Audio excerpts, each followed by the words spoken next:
Well, hello. My name's Kilsby-Steele. I like to tell stories. Now today I want to tell my story of how I've developed something that I'm calling COVID anxiety. And I just like to say I'm not a medical professional, I'm not a doctor, it's just my experiences. And I'm gonna just hope that by sharing this, other people might reach out and feel the same, or maybe someone can learn from it. So what am I calling COVID anxiety? What I get when I say I feel anxious is I get tight-chested, a feeling of stress, general overwhelmed and feeling of impending doom, to the point where it kind of has started to affect my daily life. And I then struggle to do things in the day because I'm worrying about COVID. Now what's really interesting is I'm not worrying about getting COVID myself. I'm worrying about the people I love getting COVID, especially my parents. And I think that's a key part of this whole cycle, is that my worry here that's causing the anxiety, my thoughts, my trains of thoughts, are rational thoughts. They're not things that are just randomly made up. Like I think a plane's going to fall out the sky and hit me on the head. These are scary thoughts that could actually happen, and that there are things I can do to reduce it, and there's things I could do to maybe make it never happen, but do they align with who I am? So why do I think I've got this anxiety around COVID? So I'm going to take you back to 2018. England is having one of the worst storms we've ever had. It was described as the beast from the east. And I'm away in Cardiff and my sister's away in Cambridge. I'm away at university, she lives and works over in Cambridge. I get a phone call from my mum saying, please can you come home, we're desperate, we're in bed, we can't get out. To which me and my sister think, oh, they're just being dramatic. But either way, we head home to find out what's going on. When we get home, we find both of our parents are in bed, sort of unable to move or unable to look after themselves.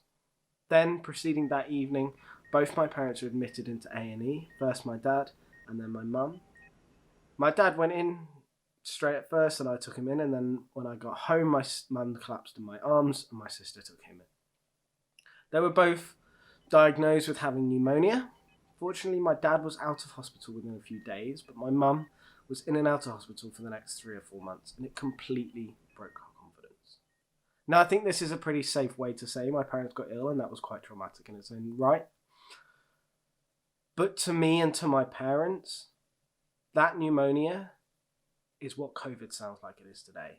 The last thing we wanted was to go back through that. Hence, when COVID hit, we locked down like everyone else and just disappeared. But when the world started to open up again, we didn't come back out. At the time I was living with my parents, and to their right, they just don't want to get COVID. And it got to the point where they would wash shopping, and they still do, even though it's not touched by a human, and post and milk bottles would be left for 72 hours to get rid of any chance of COVID. Now this is a way of dealing with the anxiety, avoiding the fact that if we just don't get it, we just don't go anywhere near anyone, we won't get it. But the problem is I have a life to lead. I need to get back out, I need to work, I need to live. I can't hide from COVID forever. It's not going to go away. At the start of 2020, and as many people have found out, it doesn't go away. The vaccine might come, but it doesn't mean that the anxiety is going to disappear. I ended up moving out to break the chain of me working and me bringing COVID home. But the anxiety didn't leave, because I'd made that association with my COVID-19 and my parents getting ill. In my head, I'd made that as soon as I hear something about COVID-19, I go back to the 2 years ago when my mum was traumatically ill. And I needed to break that. And at the time, I thought anxiety was something you could beat, something you could overcome. And what I've learned is very not.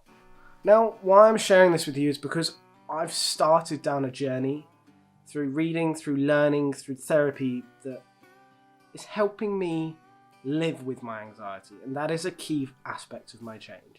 I now understand it's not possible to break the anxiety. I've just got to learn to live with it. I'm now starting to go down the path of when I have a thought in my head, I go, okay, well done. That's a thought. But the thought on its own can't cause me injury, can't cause me harm. The thought of my parents getting COVID doesn't mean they've got it. It doesn't mean they're ill. It's a thought. It's harmless on its own. Now, I can take action, and I no longer see my parents in a way that I hug them. I socially distance from them over 4 metres. That's reducing the risk. That's a fair saying to do it. But I do go out, and I carry on with my life, because I know that that thought necessarily isn't absolute. Now, there are still times when I live alone, and those thoughts come bouncing back into my head, or other thoughts to do with other things. And I do go down the anxiety hole. I suddenly feel breathless. I suddenly feel tight-chested and overwhelmed. But that's because it's not an overnight switch.